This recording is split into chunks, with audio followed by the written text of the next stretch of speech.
جھکا دیا، ڈال کے نیچے سے گزر گیا۔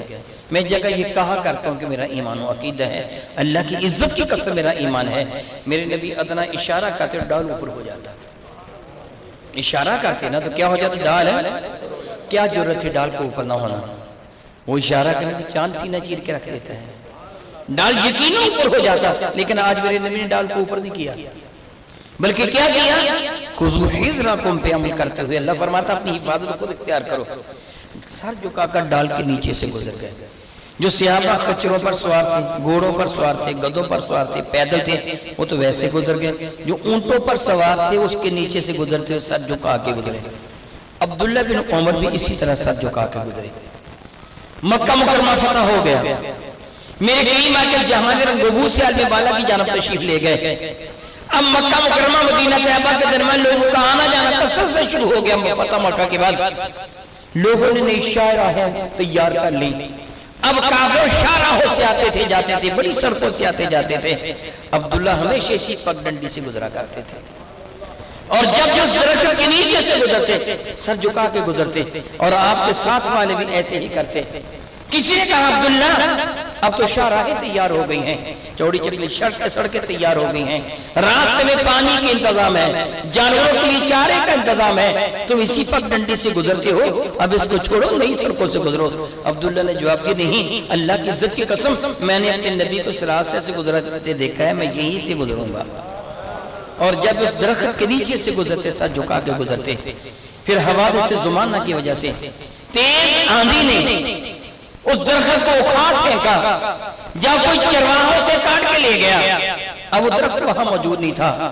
اب بھی عبداللہ اس راستے سے گزرے تو اس پہاڑ کے نیچے آ کے سر جھکا کے گزرے۔ کسی شخص سے سوال کیا عبداللہ اب تو درخت ہے نہیں، پھر تم سر کیوں جھکا رہے ہو؟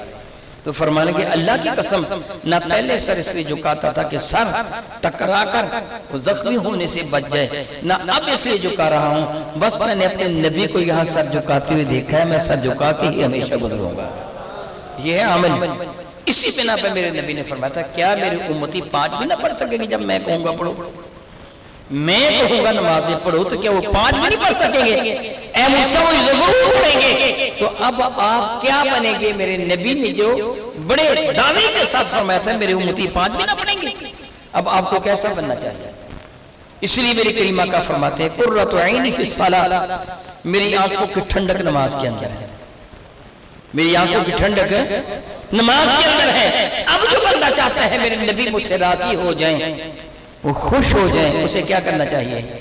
نماز پڑھنی چاہیے۔ میرے نبی فرماتے ہیں کانت لہو نورا، نور بھی ہوگی، برہان اس کے پر دلیل بھی ہوگی کہ مسلمان ہوں، ونجات اور نجات دینے والی ہوگی، ومن لم یحافظ علیہا جو نماز نہیں پڑھتا ہے یا کبھی کبھار پڑھ لی اس کی حفاظت نہیں کرتا، لم تکن لہو نورا ولا برہانا ولا نجات یوم القیامہ، پھر نہ قیامت کے دن اس کے لیے نور ہوگا، نہیں ہوگا نور، بلکہ کیا ہوگا؟ پھر اندھیرا ہوگا، ڈگمگائے گا، اس کے پاس ایمان کی کوئی دلیل نہیں ہوگی، ولا برہان، میرے نبی کہہ رہے ہیں اس کے پاس کوئی دلیل نہیں ہوگی، ولا نجات، اس کے نجات بھی نہیں ہوگی۔ اس طرح میرے کریم آقا فرماتے ہیں معاذ اللہ تعالیٰ ثم معاذ اللہ تعالیٰ یاتی یوم القیامت، وہ قیامت کے نسخ کو لایا جائے گا معاذ اللہ قارون و حامان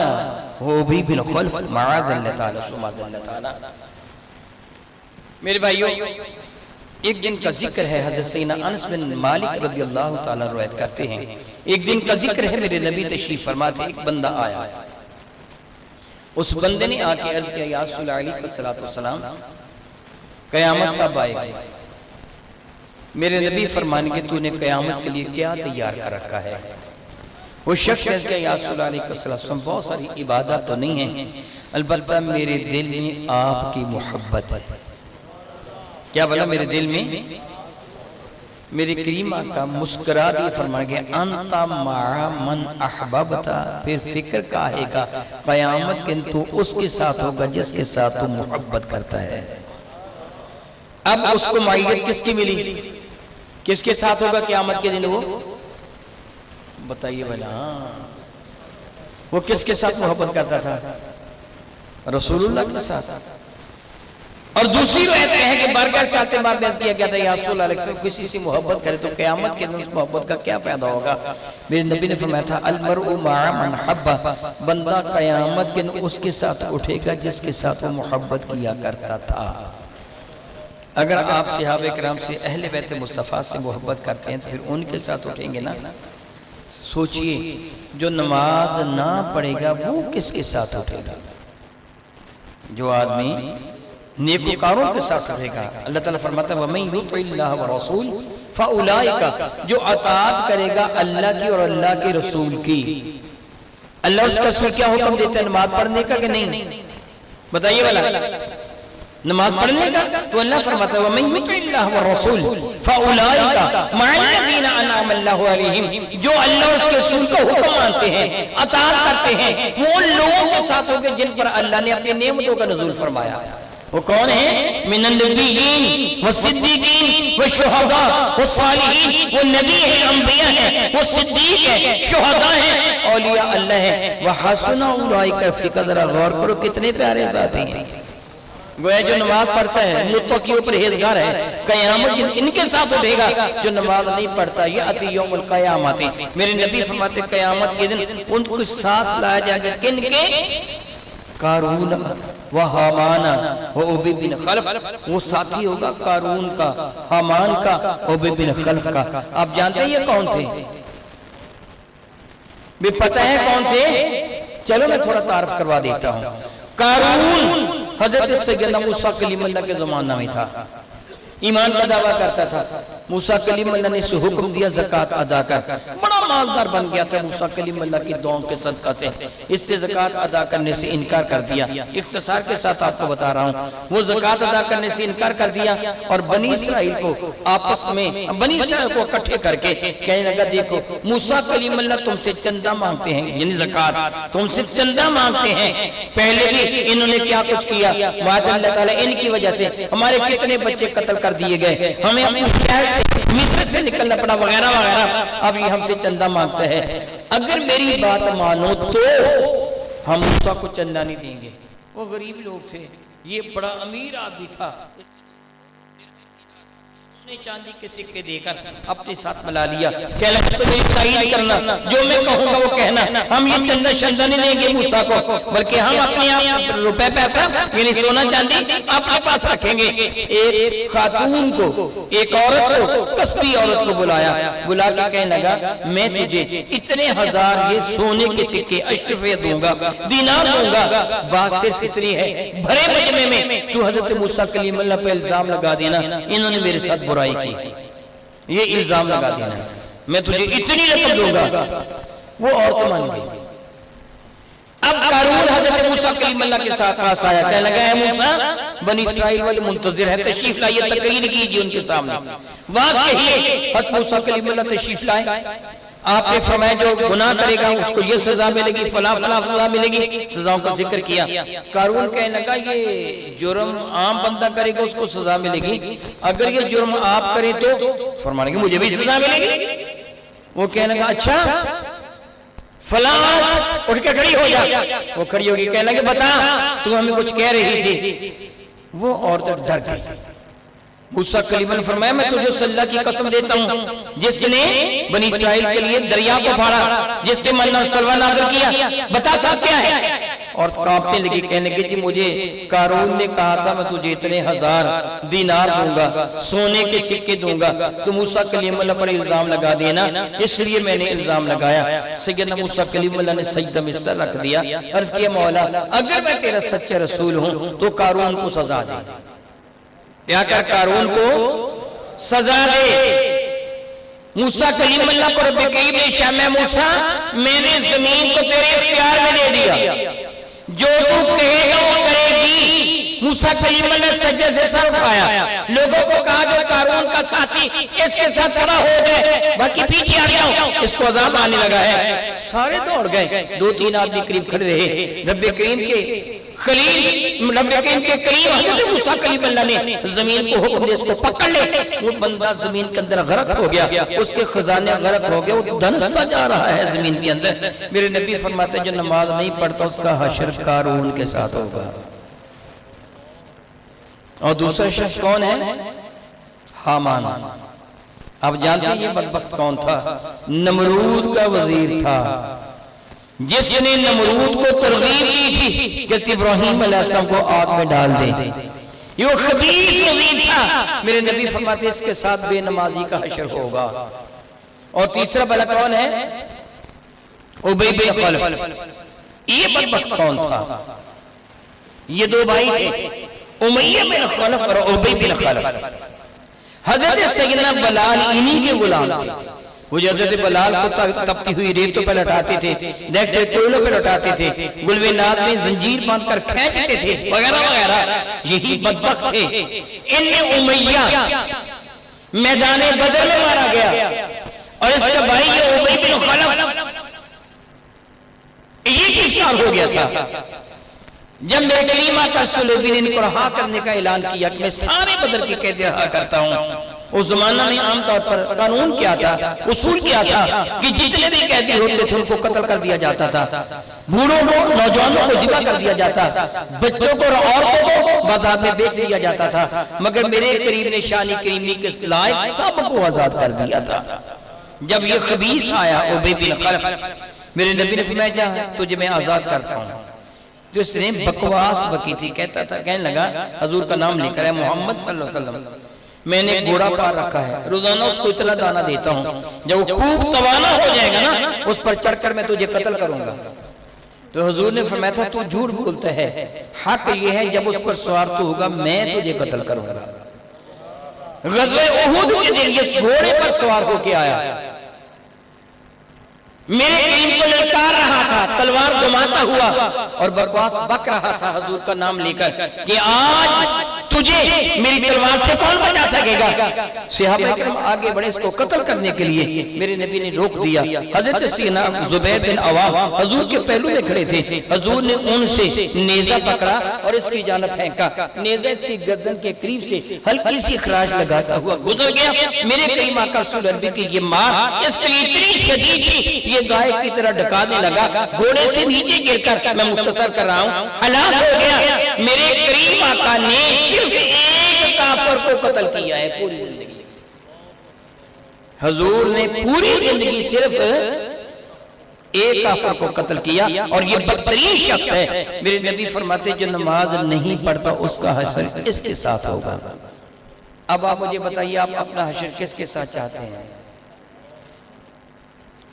کیا ان کے ساتھ اپنا حشر چاہتے ہیں یا انبیاء اولیاء کے ساتھ؟ پھر میرے نبی نے ارشاد فرمایا، رب کائنات نے گواہی دی، وَمَن يُطِعِ اللَّهَ وَرَسُولَهُ فَأُولَٰئِكَ مَعَ الَّذِينَ أَنْعَمْتَ عَلَيْهِمْ۔ میرے بھائیو، اگر آپ کے دل کی تمنا ہے، آپ یہ چاہتے ہیں کہ قیامت کے دن ہم دامن مصطفیٰ کریم سے وابستہ ہوں، تو پھر نماز پڑھنی چاہیے۔ اور اگر چاہتے ہیں کہ ہمارا حشر ان بدبختوں کے ساتھ ہو، پھر جی چاہے پڑھے تو جی چاہے نہ پڑھے۔ یاد رکھیے میرے نبی فرماتے جو پابندی سے نماز پڑھتا ہے نا، کیا بولا میں نے کہا جو پابندی سے اور رات سوتے وقت داہنی کروٹ سو جائے اور قل هو اللہ احد، میری بہنیں بیٹیاں بھی سن رہی ہیں، یہ عموماً زیادہ اچھی طرح عمل کرتی ہیں، جو سوتے وقت داہنی کروٹ سو جائے، قل هو اللہ احد ایک رہتے 100 مرتبہ ہے اور دوسری رہتے 200 مرتبہ ہے، سونے سے قبل یہ روزانہ پڑھ لے، نماز بھی پڑھے تو اس کے اور جنت کے درمیان بس اتنا فاصلہ رہ جاتا ہے، ادھر موت سے اس کی آنکھیں بند ہو تو جنت کا دروازہ کھل جاتا ہے۔ سوچیے آپ کیا چاہتے ہیں، آپ کی تمنا کیا ہے؟ کیا جہنم میں یا پھر جنت میں؟ یقیناً آپ چاہتے ہوں گے کہ جنت میں جائیں، پھر ہمیں کیا کرنا ہوگا؟ اللہ اور اس کے رسول کے حکموں کی فرما برداری کرنی ہوگی، ان کی اطاعت کرنی ہوگی۔ ان کی اطاعت کرنے والوں کے لیے رب کریم کی رحمت کے دروازے کھلے ہوئے ہیں۔ آج اس وقت مبارکہ سے جو شے ہم اپنے دامن میں لے کے جائیں گے وہ کیا ہوگا؟ پابندی کے ساتھ نماز کا پڑھنا، پابندی کے ساتھ نماز کا پڑھنا۔ آپ بھی اور سٹیج والے بھی سارے کے سارے میرے نبی کا ارشاد گرامی قدر ہے کہ میں نے شب معراج کچھ لوگوں کو دیکھا کہ جن کو الٹے لٹکایا ہوا تھا، ان کی زبانوں کو، ان کے ہونٹوں کو اور زبانوں کو جہنم کی آگ کی کینچیوں سے کاٹا جا رہا تھا۔ میرے نبی نے فرمایا کہ کچھ لوگوں کو میں نے دیکھا کہ ان کو اتنی شدید قے آئی، الٹی آئی کہ ان کی آنتڑیاں اور ان کا معدہ بھی منہ سے باہر نکل کے گر گیا، اور وہ جہنم کی آگ کے کوئلوں پر جل رہا تھا۔ وہ تڑپتے ہوئے اس کے گرد یوں چکر لگا رہے تھے جس طرح کوئلوں کے گرد گرد بیل گھومتا ہے۔ میں نے جبریل سے پوچھا، جبریل یہ کون ہیں؟ تو جبریل نے کہا، یا رسول اللہ، آپ کی امت کے علماء، خطیب، وعظ کہنے والے جو لوگوں کو نصیحت کرتے تھے خود کو بھول جاتے تھے، لوگوں کو کہتے تھے نمازیں پڑھو، خود نہیں پڑھتے تھے۔ اس لیے میں نے کہا میرے سمیت ہم سارے کے سارے اگر چاہتے ہیں کہ قیامت دن عزت ملے پھر نماز پڑھنی ہوگی، وگرنہ سارے کے سارے اچھی طرح جان لو قول و فعل میں تضاد والا جہنم کی آگ میں جلے گا۔ دعا کرتا ہے رب کائنات تو ہمیں زندہ رکھ، تو اپنی وفا میں، نبی کی محبت میں، ہمیں آخر ہچکی آئے تو تیری اطاعت میں اور نبی کے پیار میں، قیامت دن اٹھیں تو تیری رحمت کا اور نبی متشم رحمت عالم کے دامن کرم کا سایہ ہمارا مقدر بنے۔ آمین ثم آمین۔